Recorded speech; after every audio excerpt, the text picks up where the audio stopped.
ආයුබෝවන් පැරණි කියමනක් තියෙනවා ඔයාලා අහලා තියෙනවද තමන් මහන්සියෙන් වැඩ කළොත් විතරයි වාසනාව ළඟා වෙන්නේ කියලා.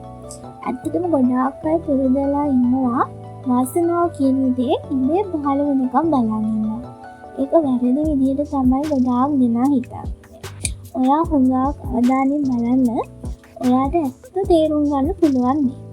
අපේ රටේ විතරක් නෙමෙයි මේ ලෝකයේ වැජඹෙන බොහෝ මිනිස්සු සාර්ථකත්වයේ කියන දේ එයාලගේ ජීවිතයට ලං කරගෙන තියෙන්නේ ගොඩාක් මහන්සි කැපවීම කරලා. එහෙම නැතුව අද්දක බඳගෙන පාඩු ඉඳලා කිසිම කෙනෙක්ට දියුණු වෙන්න බෑ. ඔයා මෙහෙම හිතන්නකෝ මේ ජීවිතය කියන්නේ හරි අපූර්ව ගේම් එකක්. මේ ගේම් එක දිනන්න ඔයාලට අලුත් විදිහට හිතන්න වැඩ කරන්න සිද්ධ වෙනවා. කය වෙහෙසනවට වඩා ඔයා මොළය වෙහෙසන්න. මොකද දන්නවද?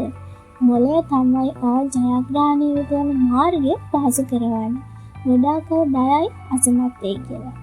මේ රටේ ලෝකේ ඕන තරම් අය ඉන්නවා කය වෙහෙසලා වැඩ කරන අය. ඔයා දැකලා ඇති. හැබැයි මේ කය වෙහෙසලා වැඩ කරන බොහෝ අයගේ ගමන ඒ තරම් ඉහළට යන්නේ නැහැ. ඊට වඩා වැදගත් වෙන්නේ මොළය වෙහෙසන එක.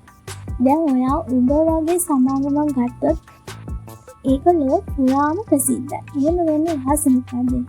එයාලා ලෝකේ ප්‍රවාහන ක්ෂේත්‍රයේ ලොකු වෙනසක් කරලා තියෙනවා. අඩුවට පහසුවට මිනිස්සුන්ට ගමන් බිමන් යන්නේ ලොකු වෙනසක් කරලා තියෙනවා. එක පැත්තකින් එයාලා පුංචි කාලයක් ඇතුළත ලෝකයේ ප්‍රසිද්ධ විශ්වාසවන්ත සමාගමක් විදිහට ගොඩනගලා තියෙනවා. ඉතින් ඔයාගේ ජීවිතේ ජයග්‍රහණ වෙන්නේ ඔයා ගොඩාක් මහන්සිලා වැඩ කරන්න. හිතන්නකෝ කෙනෙක් හොඳට රූපවාහිනිය බලලා එහෙම නැත්නම් හොඳට නිදාගෙන විවේක ගනිද්දි ඔයාට වැඩ කරන්න ශක්තිය තියෙනවා. කැපවීම කරේ නැත්නම් ජයග්‍රහණ ලබන්න බෑ. මම ඔයාට මෙහෙම කියනවා. ඔයාගේ අත්සන්න වෙනුවෙන් වගා කරන එක ඔයා සතු කාර්යයක්. ඒ කියන්නේ ඔයා කවදා හරි දවසක නෙලාගන්න ඔයාම වපුරන බීජ. ඒක නිසා මහන්සියෙන් බීජ පැල කරන්න. හොඳින් රැක බලා ගන්න. උවදුරු වලින් ආරක්ෂා කරගන්න. එතකොට ඔයාට කවදා හරි දවසක හොඳ අසන්නක් ලැබෙනවා. ඔයාගේ දෛවය ලියලා තියෙන්නේ ඔයාගේ අතල මත නෙමෙයි. ඔයාගේ හදවත. ඒක නිසා ඔයාගේ හදවත ශක්තිමත් කරගන්න. එහෙනම් තව දවසකින් හොඳ